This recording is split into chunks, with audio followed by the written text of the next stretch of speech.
우리가 다 잊고 있었던 이재명 대통령 가덕도 예. 기습 테러 사건 예. 이거 그때 국회에서 기자회견을 하시자마자 바로 예. 국가 1호 테러로 지정이 됐어요. 하자마자는요. 예. 며칠 있다가 예. 며칠 있다가 예. 됐는데 사실은 의원님 이거 기자회견 안 하셨으면 다 잊고 있었습니다. 잊고 있을 뿐만 아니라 제가 왜 기자회견을 했냐면 예. 총리실에 이야기하면은 국정원이 안 움직인다 그러고 예. 국정원은 뭐 총리실에서 뭐 지침이 없다 그러고 예. 그래서 계속 서로 그 책임 회피성 행동을 했었어요. 작년 10월, 11월, 12월 계속 제가 빨리 이 문제를 해결해 달라고 했거든요. 7개월이 지나도 안 했기 때문에 제가 기자회견을 해서 예. 이재명 대표죠. 24년 1월 2일 예. 가덕도 그 공항 그 전망대라고 예. 미리 지어놓은데 이 대표가 갔을 때 피습을 당했고 이건 테러잖아요. 예. 그 동영상을 공개하면서 이 정도로 끔찍하게 그 공격을 당한 예. 이재명 대표가 왜 테러가 아니냐. 대법원에서도 뭐라고 판결을 했냐면 김진성이가 예. 이 그 테러범 김진성이가 예. 저는 테러범이라고 규정을 합니다. 테러범 김진성이가 예. 이재명 대표와 어떤 사적인 원한 관계에 있지 않다. 예? 이재명 대표하고 뭐 자신하고 어떤 뭐 금전적이라든지 뭐 이렇게 다툼이나 이런 게 전혀 없다. 예. 오직 이재명 대표가 대통령이 되거나 소위 이재명 대표를 중심으로 한 네. 정치 세력 민주당이 총선 승리 이런 것들을 막기 위해서 본인이 이런 행동을 해놓으라고 말을 했기 때문에 이건 정치 테러다. 네. 근데 테러로 검찰에서 기소를 하지 않았기 때문에 네. 고발하지 않았기 때문에 불고불리 예? 고발을 안 했기 때문에 네. 심리를 할 수가 없다. 네. 그래서 테러라고 지정은 안 하지 않지만 사적 감정이 없이 이렇게 한 행위는 공공을 위험 또는 위협하여서 네. 국가기관인 제1야당이자 전 대통령 후보 국회의원의 헌법기관인 국회의원의 정상적인 활동을 아예 없애버리려고 죽이려고 한 것이기 때문에 이거는 테러죠. 김진성의 단독 범행일 거라고 보세요? 아니면 배후가 있다고 보십니까? 배후 혹은 최소한 같이 공무원 뜻을 세력. 모으고 공무한 예. 사람들이 당연히 있죠. 당연히 있다. 예, 이 사람이 영등포 구청의 공무원으로 퇴직하고 예. 그 아산 배방면이더라고요. 네. 그쪽으로 이사를 가서 거기서 부동산업을 하는 사람인데 평범한 공무원 출신이자 평범한 이 부동산 업자가 아니에요. 이 사람은 소위 말하는 태극기 부대 집회에 열심히 그 동네에 다른 여성과 함께 서울에서 참석을 했고 예. 그곳에서 이 이재명 대표의 목 높이에 예. 해당하는 나무 그 있더라고요. 그걸 기둥을 설치하고 그 기둥에 헝겊을 한 3바퀴를 감아서 목을 계속 찌르는 연습 예. 훈련을 하고 그 다음에 자기 그 사무실 벽에 그렇죠. 다도 네. 벽에 그 벽돌을 찍는 훈련을 하거든요.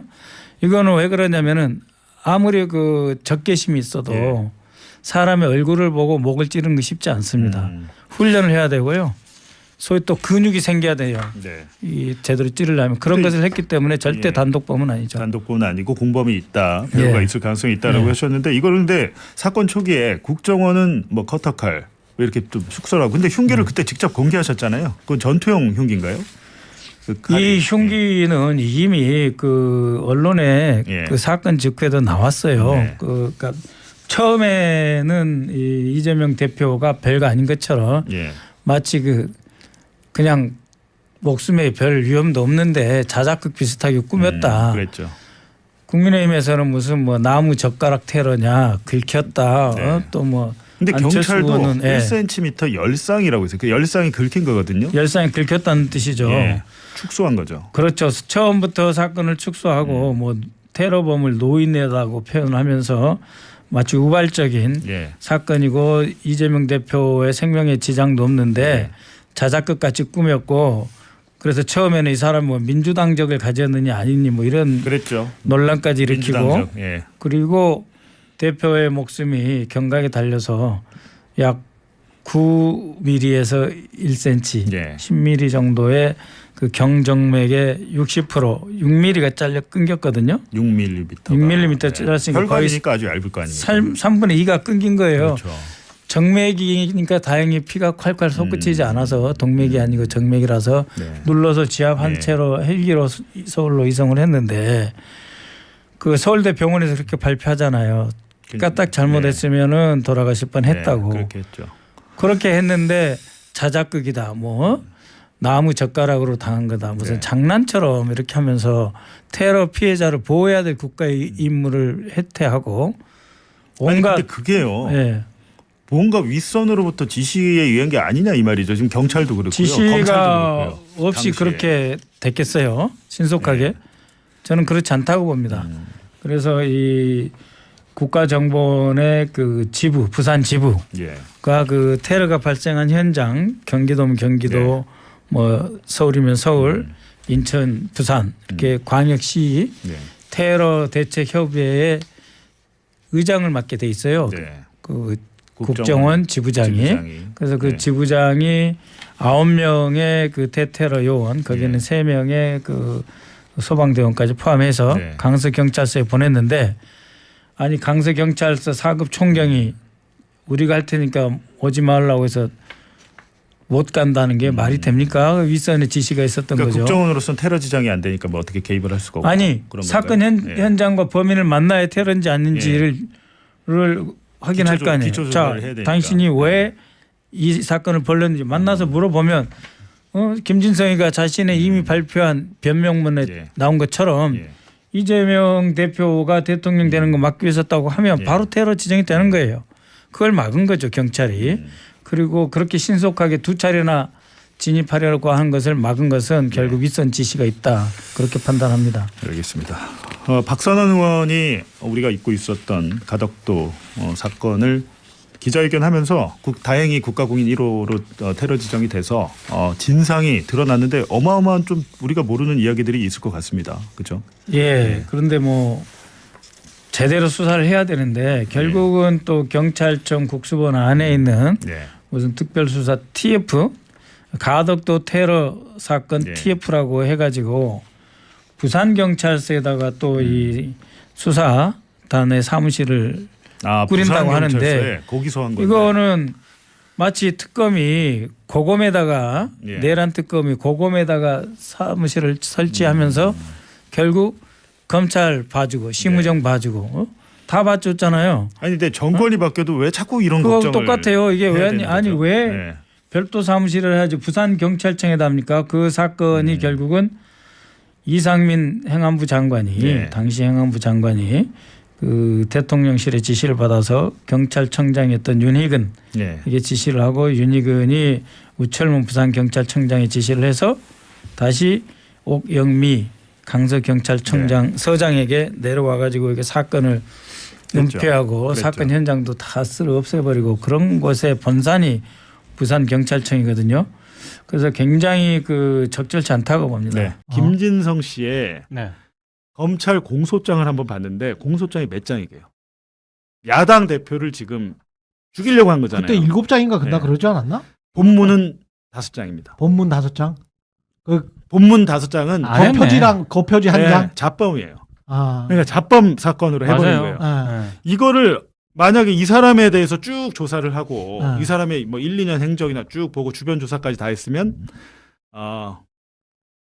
공소장에서 원래는 피고인의 뭐 생애, 배경, 그렇죠. 지위 뭐 이런 거 떠벌려 공범과의 나오죠. 관계 이렇게 네. 나와야 되거든요. 네. 이 사건은 공격을 한 이유. 예. 어. 범행 이후에 있어서 범행의 배경, 그렇지. 성장 배경, 막 성장까지 나오고 대학교 때 운동권 뭐 이런 것까지 나와요. 그렇죠. 그렇지. 정진상 실장 할 때 보니까 맞아, 대학교 맞아, 때 뭐 맞아, 빨갱이였다 뭐 이런 식으로 맞아. 해놨더라고. 어. 그런 식으로 얘 범행을 하기 위해 원래는 그 특수부 검사의 그렇죠. 공소장 그렇게 그립니다. 네. 근데 이거는 너무도 단순하게 아무것도 아닌 잡범, 동네 잡범이 한 미친놈이 이재명이 대통령 될까봐 무서워서 2024년 22대 총선에 민주당이 압승할까봐 무서워서 범행을 끝났어요. 그리고 한 명의 공범이 있는데 공범이 누구냐면 옆집 그러니까 그 이웃 주민인데 이 김진성이가 내가 테러에 실패하거나 뭐 성공했을 때 이 편지를 맡긴 거예요. 우편물 봉투를 예. 이게 자동으로 발송을 좀 해달라고 네, 네, 발송을 맞아요. 해달라고 근데 보니까 그분도 이제 유죄 처벌을 받았어요. 근데 그분은 사실상 뭐라고 주장을 하냐면 야, 그걸 누가 믿겠어요. 그러니까 내가 내일 야당 대표 죽일 거야라고 했을 때. 나가서 왜 그리고 뭔가를 갖고 왔으니까 에이 미친놈하고 이랬을 거 아니에요. 그렇지. 근데 그 사람을 굳이 공범으로 만들어놨어요. 아 제가 볼 때 그 사람은 주요한 역할도 공범으로서 적극적인 역할도 하지 않았고 우편물을 보관하고 있었을 뿐인데 근데 그걸 가지고 마치 사전에 공모한 것처럼 그려놨는데 그게 아닙니다. 그 사람은. 근데 공소장이 만약 그 사람을 빼잖아요. 2장이에요. 지금 적시된 공범 한 명이 공범을 하면 그래서 제가 드린 말씀 뭐냐면 그 벤츠남 있잖아요. 네. 벤츠남. 범행을 저지르기 전에 음. 얘가 이제 가덕도라는 데가 이제 부산 해서 남쪽에 이렇게 섬처럼 있잖아요. 그렇죠. 대교로 이어져 있고 네. 처음에 갑자기 가덕도에 무슨 동네더라. 하여튼 동네 가서 막 헤매요. 혼자 동네로 헤매. 헤매다가 우연히 어떤 마트에서 지역 주민을 만나. 근데 이 사람이 막 그냥 헤매고 다니고 있으니까 이 지역 주민이 차로 15분 거리에 있는 모텔까지 데려다 줘요. 벤츠 예, 그게 벤츠남입니다. 벤츠, 예. 벤츠. 벤츠남이에요. 예. 데려다 줬는데 예를 들면 제가 지금 지도를 딱 보면 좋은데 여기서 헤매고 있었어요. 근데 데려다 준 모텔은 위에요. 육지 쪽으로. 위. 예. 근데 범행 장소는 밑에 있어요. 근데 이 위에 있잖아요. 예. 모텔 잔대와 세계로 교회가 가깝습니다. 네. 아, 세계로 굉장히, 교회. 근데 이 벤츠남의 정체를 찾은 거죠. 벤츠남이 뭐 하는 사람인지. 세계로 교회가 소년보 목사지? 소년보 예, 목사. 소년보 최근에 목사. 저 석방됐다. 네. 교인 아니? 이 교인인데 네. 소년보 목사 이재명 죽여야 된다 그랬잖아요. 그렇죠. 설교할 때. 그랬지. 이런 사람 있으면 안 된다. 제거해야 된다라고 주장을 했던 데인데 어. 그 사람이 이제 벤츠남이 세계로 교회 교인이라고 지금 주위 사람들이 일관된 증언을 해요. 어. 제가 이제 교차 확인한 사실인데 처음에 주장만 있었죠. 예. 근데 이분이 알고 보니까 이 가덕도에서 어촌 계장이었더라고요. 어촌 계장. 어촌 계장은 꽤 이게 막 경매 이것도 관리하고 뭐 하잖아요. 힘이 있잖아요. 그렇지. 어촌 계장인데 어촌 수협의 계장이니까. 조합원이기도 하고. 왜냐하면 어. 이런 섬에서 이제 어촌에서는 이 수협의 조합원이 중요합니다. 수협의 조합장을 하거나 조합원을 하거나. 어촌 계장이니까 조합원이면서 아. 어촌 계장인데 어. 이분이 김진성이를 마트에서 우연히 만나서 잘 데가 없다 그래서 모텔촌에 데려다 줬다. 이거예요. 근데 우연히 만나서. 근데 어. 우리가 몰랐던 사실 하나가 뭐냐면 저 벤츠 차량에 어. 운전을 이분이 인수 아저씨예요. 인수 네. 아저씨. 이름이 이 동네에서. 아. 인수 아저씨. 인수 아. 아저씨가 이제 벤츠남 어. 데려다 줬는데 그럼 김진성이가 어디 탔을지 궁금하잖아요. 네. 그렇지. 김진성이가 보니까 뒷좌석에 탔는데 그 뒷좌석 김진성 옆에 한 명이 또 있었어요. 아. 그 아저씨는 인수 아저씨와 함께 어울려 다니는 저 동네에 마찬가지로 가덕도의 주민입니다. 주민이에요. 근데 일명 별명은 빡빡이. 빡빡이. 예, 머리가 없는 모양이에요. 그래서 예. 이제 그러니까 벤츠남 인수 아저씨와 빡빡이의 신원을 확인을 했습니다. 제가. 그래서 조만간 가려고 합니다. 근데 제가 이제 생각하기에 나 기자 이제 그만하려고 뉴스타파 그만뒀는데 네. 가야 되나 뭐 이런 생각이 왜 그러냐면 현실적으로 어. 제가 갈 때 카메라맨이 뭐 같이 가야 되잖아요. 그렇죠. 몰카도 가져갈 거지만 그렇지. 야 이거 머리 아픈데 이거를 하려면 제대로 해야 될 텐데 이게 팀도 없고 카메라도 없고 이거 어떻게 해야 되지? 이런 고민 막 들잖아요. 그래서 제가 이명수한테 같이 가자고. 야 네가 카메라 해라 그러자. 근데 이명수 바쁘다 그래서. 근데 어쨌든 그 빡빡이가 이제 주위에 한 얘기가 온 거예요. 제보로 왔는데 말을 맞춘 것 같다. 예를 들면 인수 아저씨라는 사람의 캐릭터가 있을 거 아니에요. 예. 그 캐릭터가 동네에서 우연히 배회한 낯선 사람을 친절하게 15분 거리에 자신의 벤츠 차량으로 데려다 주지도 않을 뿐더러 평소에 그 벤츠 차량의 운전은 빡빡이가 있습니다. 빡빡이 저보다 어리니까 40대인 빡빡이가 있는데 전날만은 인수 아저씨가 직접 운전대를 잡았다. 그리고 저 차량의 소유자는 빡빡입니다. 또 소유자가. 그래요? 예. 이게 뭔가 되게 이상한 일들이 있는데 그렇다면 저 빡빡이가 자수를 해야 되는데 그저께 조사받았거든요. 아 그래요? 네, 지금 합동 TF 국정원이랑 경찰 수사하잖아요. 하고 있죠. 빡빡이랑 인수 아저씨를 지금 재조사를 하기 시작했어요. 예. 생각을 해보세요. 이 사람들이 주장하는 게 지금 납득이 안 되잖아요. 예. 이 사람들 주장은 네. 뭐야? 그냥 우연히 그랬다? 우연히 동네에서 만나서 안쓰러워서 데려다 줬다. 근데 모텔촌까지. 그 과정에서 어떤 이야기도 음. 듣지 못했다? 그러니까. 내가 테러할 네. 거라는 이야기를 네. 듣지 못했다? 못했다는 거예요. 그래서 이제 저 사건은 뭐 저분이 정말 선의로 했다고 하면 할 수 없지만 그럴 확률은 너무 낮아 보이고 낮아 보이잖아요. 충남 아산 배방에 있는 사람이 그렇죠. 원래는 그 공소장을 보니까 봉하마을에서 하려고 했더만요. 처음에는 아. 봉하마을에서 하려고 했다가 그 전에도 2023년 5월에도 5월경부터 마음을 먹었기 때문에 몇 차례 노리다가 봉하마을까지 따라갔다가 가덕도에서도 원래 안 하려고 그냥 집으로 돌아가다가 KTX인가를 다시 타고 내려와서 저렇게 했다는 거거든요. 근데 우연히 세계로교회 교인을 만났고 음. 세계로교회 교인은 자신의 차 빡빡이의 차 벤츠를 몰고 세계로교회 네. 옆에 있는 모텔에 그 사람을 내려다 줬죠. 내려줬다. 그러니까 이제 그 빡빡이가 주위에 이제 친구들한테 얘기를 했을 거 아니에요. 음. 하는데 그 주위의 사람들 인수 아저씨나 이 두 주위의 사람들은 지어낸 얘기. 이웃 주민들은 알잖아요. 이 사람들의 캐릭터를. 그렇죠. 네. 지어낸 이야기다. 우리는 믿지 않는다라고 하더라고요. 저 이야기를. 우리도 안 그래도 그런 주장을 하자 우리한테도 하던데 우연히 만났다는 우연히 만난 것도 그렇고 데려다 줄 캐릭터도 아니고 그런 인자한 캐릭터도 아니고 모텔에 그 모텔에 잔 거는 맞죠. 모텔에 투숙한 건 맞아요. 그 모텔에 투숙한 건 맞고 그 투숙 비용이나 이런 거는 이 사람이 낸 거예요? 그거는 이제 수사기를 봐야 되는데 네. 제가 왜 이 사건을 다시 봐야 돼요 하냐면 일종의 예를 들면 지금 대통령이 됐잖아요. 그렇죠. 대통령이 된 국가 지도자 유력한 차기 야당 대통령을 대표. 그냥 야당 대표도 아니고 유력한 그렇죠. 차기 대통령 대통령을 후보. 네. 유력한 차기 대통령 후보를 어. 죽이고 총선 직전에 또 있어요. 총선에 개입하려고 한 그렇죠. 사건이잖아요. 그렇지. 근데 이거를 어떻게 이렇게 수사하고 공소장 5장짜리로 끝내지? 공소장 허술해요. 허술합니다. 그 다음에 네. 무슨 증거를 뭐 없애는 것처럼 보이는 행동을 경찰이 또 했잖아. 그러니까 아이, 그거 말도 안 물청소 뭐 물청소 이런 막 해버리고 이런 걸 다 갑자기. 떠나서 네. 테러는 맞잖아요. 이렇게 예를 들면 트럼프가 네. 트럼프도 선거 유세 때 그렇지. 총 맞아서 총 그렇죠. 스쳐갖고 이렇게 됐잖아요. 테러죠. 그렇지. 그 범인이 무기징역 가석방 없는 무기징역 받았대요. 아. 아니 테러니까. 근데 우리는 그거를 헬기를 타고 음. 갔네. 그게 특혜네라고 그러니까. 언론이 썼었잖아요. 그때는. 그러니까 전환 그런 거죠. 것들이 이상하다는 거예요. 네. 예를 들면 경찰이 덮어주려고 해도 검사가 협조하지 않으면 이건 이 공소장이 이렇게 나올 수 없고 너무도 신속하게 경찰과 검찰이 부실해서 빨리 그렇죠. 처리를 했고 음. 언론의 브리핑도 제대로 안 했습니다. 그리고 근데 왜 언론이 덮였냐면 말씀하셨듯이 부산대병원에서 헬기 맞아요. 타고 음. 황제 뭐 진료를 받았다 이런 식으로 음. 언론이 그 프레임을 짜면서 이게 묻혀버린 거죠. 당시에 음. 총선 때잖아요 그때. 그리고 너무 빠르게 보도 자료가 뿌려졌는데 그렇지. 열상이라 그랬지. 그때. 긁혔다 그랬죠. 찰과상 뭐 이런 느낌으로 열상 스쳐버렸어. 거 1cm 열상. 아. 뿌려졌어요. 마치 미리 준비하고 있었던 것처럼. 아. 쫙 그랬죠. 엄청 빠르게 뿌려졌어요. 근데 아무튼 그래서 누가 기획했지 이거? 만약에 했다면. 그러니까요. 예. 예, 했다면 누가 기획했지? 이거 그냥 제 기자로서의 느낌. 국정원이 유독 큰 사건에 자주 등장하니까 야, 이 국정원 뭐 관련 있는 거 아니야? 이런 의심이 들기 시작하는 거죠. 그리고 국정원이 관여했다면 당연히 대통령실, 용산 대통령실, 그리고 교회, 극우주의 교회 이렇게 연결된 게 아니야. 의심을 할 수밖에 없는 상황이니까 국민들이 이런 의심을 하지 않도록 제대로 이번에 수사를 해서 그렇죠. 사건의 전모를 국민들에게 밝혀야죠. 지난해 1월 이재명 당시 민주당 대표가 흉기 피습을 당했던 사건 기억하실 겁니다.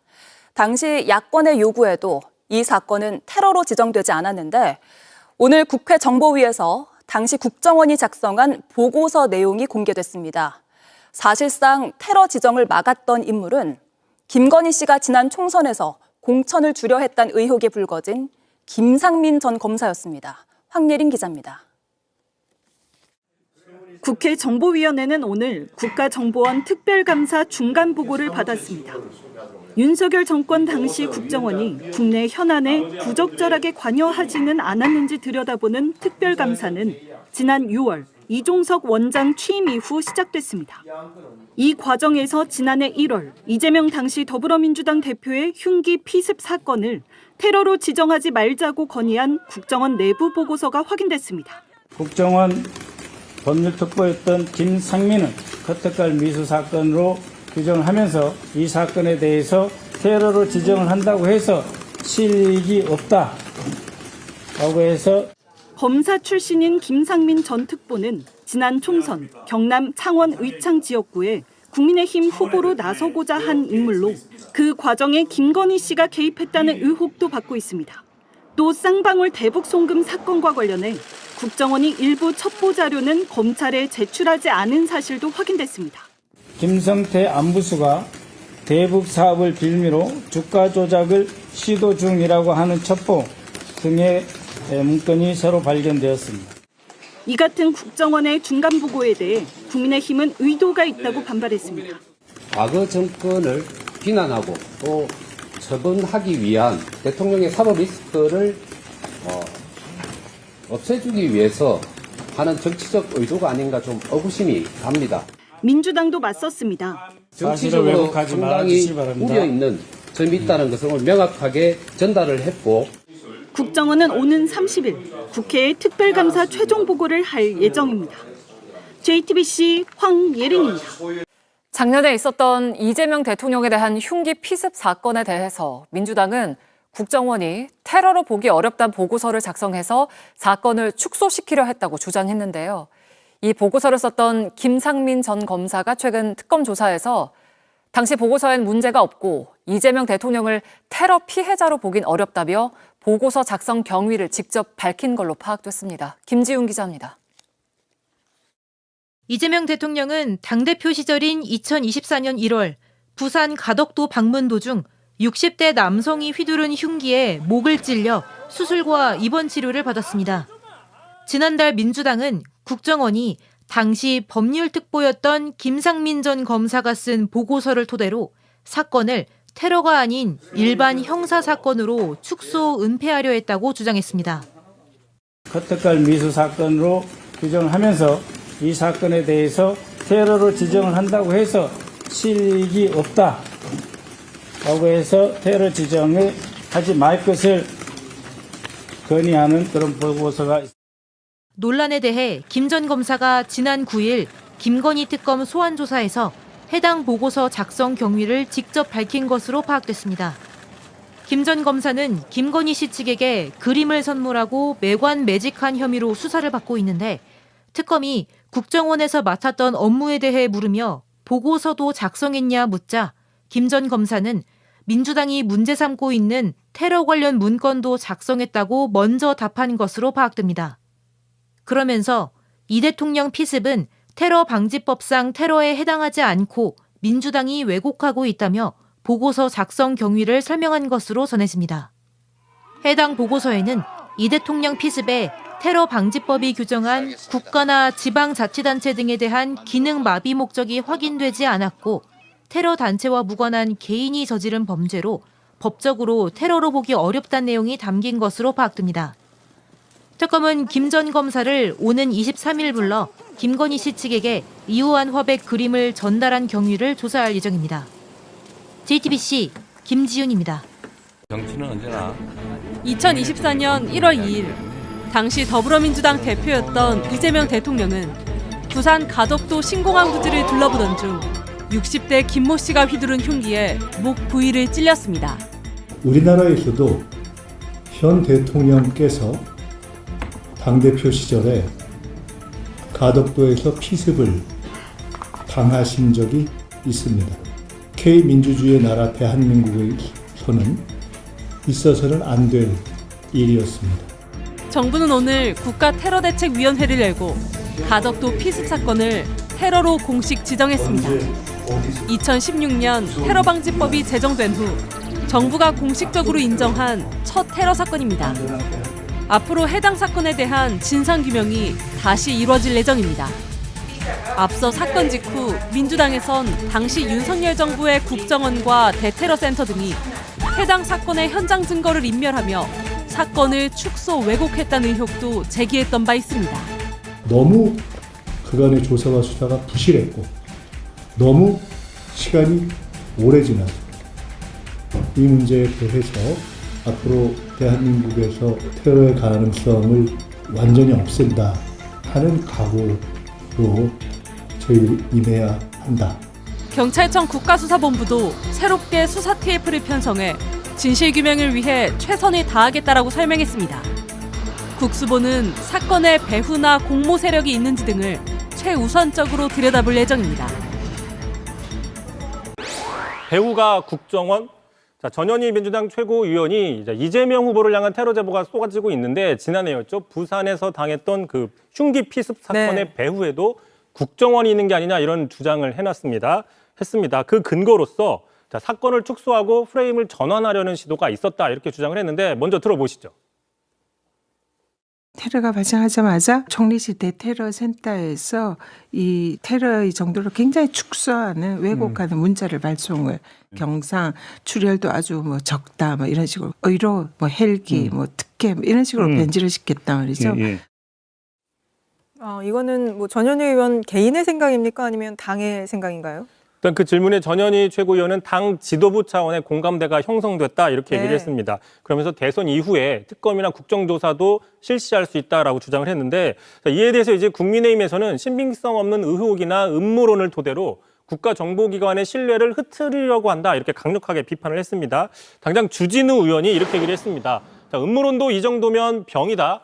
특검병 말기 환자로 진단이 된다. 강하게 비판을 했습니다. 지난해 1월 당시 민주당 대표였던 이재명 대통령이 부산에서 흉기 피습을 당한 일이 있었습니다. 많은 국민들이 충격을 받았는데 당시 국정원이 테러로 이거 지정하지 말자라고 보고서를 썼다. 그런데 이 보고서 작성자가 방금 저희가 패널 토크에서 했지만 김상민 전 검사였다. 그렇습니다. 예. 그 4월 그러니까 24년 1월 2일 날 이 사건이 발생을 했었죠. 그랬는데 김상민이 4월 3일 이러한 보고서를 작성을 합니다. 이 사건은 테러로 지정해서 실익이 없다. 실익이 없다. 실익이 없다. 근데 이것을 만약에 테러로 지정을 하면 당시 피해자였던 이재명 대통령 후보는 실익이 있습니다. 후보자로서 이 피해자로서의 보호를 받아야 되고 위자료를 받을 권리가 있고 그다음에 이 이재명 대표에 대해서 무슨 뭐 헬기를 동원한 갑질이다 뭐다 온갖 그 부정적으로 묘사된 유튜브 있지 않습니까? 이것을 다 중지시키고 내려야 될 의무가 테러 방지법상 발생을 합니다. 국가가 그 의무를 수행해야 될 것이 발생을 하는데 그 의무를 수행하지 않은 거죠. 즉 그 의무를 실행하면은 이재명에게는 실력이 있는 것이고 이 정권 윤석열 정권에는 실력이 없는 것이죠. 그러니까 실력이 없으니까 테러로 지정할 필요가 없다라고 4월 4일 헌법재판 결정 나기 하루 전에 결론을 내립니다. 그리고 이 결론은 5월 14일 국무조정실에 그대로 전달이 돼서 그 대선 기간에 이재명 대통령 후보에 대한 테러 위협이 얼마나 많았습니까? 방탄유리로 연설을 했죠. 그렇죠. 근데 아예 테러 지정을 안 해주니까 대테러팀이 가서 이 보호할 의무가 안 생기잖아요. 그러니까 테러 당할 수 있는 위기에 위험에 그대로 노출시켜버린 겁니다. 그러니까는 24년 1월 2일에 발생한 사건에 대해서만 이재명에 대한 위협을 가한 게 아니라 대선 기간에서 새로운 위협에도 노출시킨다는 이중의 위협을 가한 것이죠.